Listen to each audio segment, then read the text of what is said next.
Hello students, आज के इस वीडियो में आपका स्वागत। आज हम बात करेंगे बीएससी पार्ट फर्स्ट की पेपर जो सेकंड है आपका इलेक्ट्रोमैग्नेटिज्म। उसका जो फर्स्ट यूनिट है उसमें हम बात कर रहे हैं फील्ड। इससे पहले जो लेक्चर हुआ उसमें हमने बात की थी फील्ड क्या होता है, स्केलर फील्ड और वेक्टर फील्ड क्या होता है, इसके बारे में हमने स्टडी की। और हमने देखा था कि जो फर्स्ट यूनिट है उसमें आज जो टॉपिक पढ़ा रहे हैं हम पढ़ेंगे gradient of a scalar field. ये काफ़ी इम्पोर्टेंट टॉपिक है और जनरली एग्ज़ाम में इसमें से क्वेश्चन पूछा जाता है। कई बार छोटा क्वेश्चन पूछा जाता है, कभी बड़ा पूछा जाता है। जैसे 1.5 नंबर का क्वेश्चन भी पूछा जाता है आपका, जो स्टार्टिंग में जो कंपलसरी क्वेश्चन पेपर आता आपका, उसमें जैसे आपसे पूछा जाता है कि अदिश क्षेत्र की प्रवणता को परिभाषित कीजिए। बड़ा भी क्वेश्चन पूछा जाता है। तो ये टॉपिक जो है आपका gradient of a scalar field काफ़ी इम्पोर्टेंट टॉपिक है। तो सबसे पहले हम इसकी जो डेफिनेशन है, परिभाषा, जो क्वेश्चन पूछा जाता है छोटा, वो देख लेते हैं किस तरीके से इसका। तो सबसे पहले हम इसकी परिभाषा देखते हैं। अदिश क्षेत्र में अदिश फलन के अधिकतम परिवर्तन की दर को उस अदिश क्षेत्र की प्रवणता कहते हैं। और इसको गणितीय रूप में हम कैसे लिखेंगे, नीचे दे रखा आपको। प्रवणता phi equals to gradient phi भी इसको लिख सकते हैं अपन, equals to D phi upon D N N cap, या यूँ लिखें डी फाई और D R maximum N cap. और यहाँ जो एन कैप है वो क्या है, सम अदिश पृष्ठों के अभिलंब की दिशा में एकांक सदिश है। इससे पहले लेक्चर में हमने पढ़ा था सम अदिश पृष्ठ क्या होते हैं। ठीक, तो प्रवणता की दिशा को व्यक्त करता है ये, है ना। तो एन कैप क्या हुआ, अभिलंब की दिशा में एकांक सदिश है और वो प्रवणता की दिशा को भी इंडिकेट करता है। तो यहाँ तक आप जो छोटा क्वेश्चन आता है उसमें लिख सकते हैं, ये प्रवणता को परिभाषित कीजिए, उसमें अपन यहाँ तक लिख सकते हैं। वो कई बार इसमें बड़ा क्वेश्चन पूछता है कि प्रवणता की अदिश क्षेत्र की प्रवणता से आप क्या समझते हैं, इसके लिए सूत्र निकालिए। तो जो है derivation of formula of gradient of a scalar field, यानी कि अदिश क्षेत्र की प्रवणता के लिए सूत्र। तो सबसे पहले आप देखिए नीचे एक डायग्राम दिया हुआ है। इस डायग्राम में हमें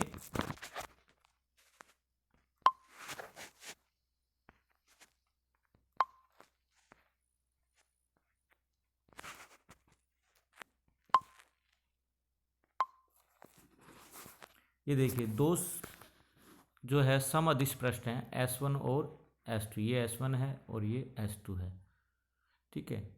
और ये दोनों के बीच में जो दूरी है डेल आर, ये बहुत कम है, ठीक है। तो यहाँ पर हम देखते हैं कि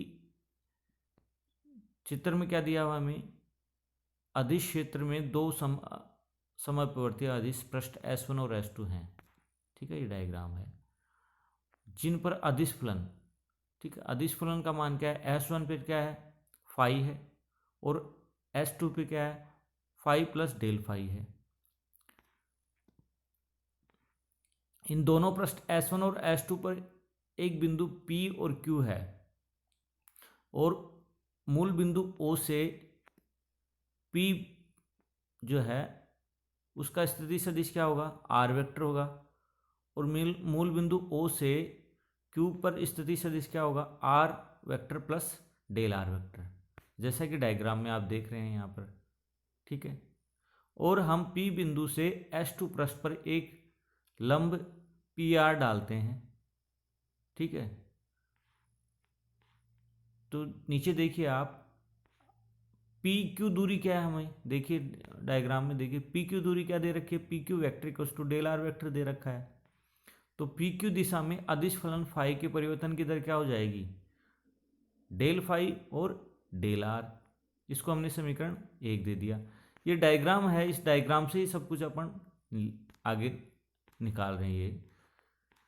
तो चित्र में बिंदु P से द्वितीय पृष्ठ पर लंब PR डालते हैं, इसीलिए PR की दिशा में अदिश फलन फाई के परिवर्तन की दर क्या हो जाएगी, डेल फाई और डेल एन, यानी कि del phi upon del N.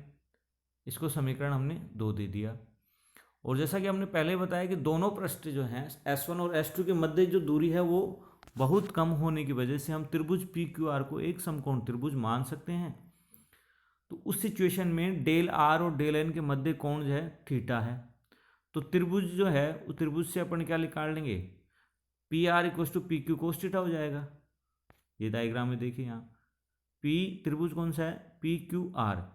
इससे हम पी आर की वैल्यू निकाल देंगे, P R equal to P Q cos theta trigonometry से आप, या पी आर का वैल्यू पुट कर दो। पी आर का वैल्यू क्या है, डेल एन है, और पी क्यू की वैल्यू क्या है, डेल आर है।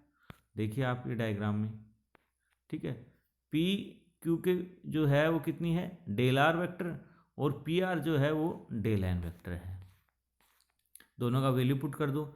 इससे हम समीकरण 3 निकाल लेंगे, डेल आर की वैल्यू निकाल लेंगे। डेल आर इक्वल टू क्या आ जाएगा, del N upon cos theta. अब यहाँ से हम डेल आर का मान समीकरण 1 में रख देंगे। समीकरण 1 आपका स्टार्टिंग में है del phi upon del R, ठीक है, इसमें रख दो। तो पी क्यू दिशा में फाई के परिवर्तन की दर क्या आ जाएगी, del phi upon del N cos theta. इसीलिए अदिश क्षेत्र में परिवर्तन की दर अधिकतम होगी, कब होगी, जब कोस थीटा यानी कि 0, थीटा बराबर 0 होगा तो कोस 0 का मान क्या होगा, 1, वो अधिकतम होगा। तो इस स्थिति में पी क्यू दिशा में फाई के मैक्सिमम परिवर्तन की दर क्या होगी, del phi upon del R maximum, या क्या कहेंगे, डेल फाई और डेल एन। इसको हम क्या लिख सकते हैं, D phi upon D R maximum equals to D phi और डी एन। तो सब अपन ने ऊपर देखा, उपरोक्त विवेचना से स्पष्ट है कि अदिश क्षेत्र में अधिकतम परिवर्तन उसके लंबवत दिशा में होता है। और इसको हम किस प्रकार से लिख सकते हैं, देखिए, gradient phi equals to D phi upon D R maximum equals to D phi और डी एन एन कैप। तो ये आपका हमने क्या देखा आज, अदिश क्षेत्र की प्रवणता क्या होती है और इसके लिए सूत्र किस तरीके से अपन निकालते हैं। तो आज के वीडियो में इतना ही। नेक्स्ट अपन जो देखेंगे, इसका कार्टेशियन कोऑर्डिनेट सिस्टम में मान निकालेंगे ग्रेडियंट, इससे प्रवणता का। Thank you very much.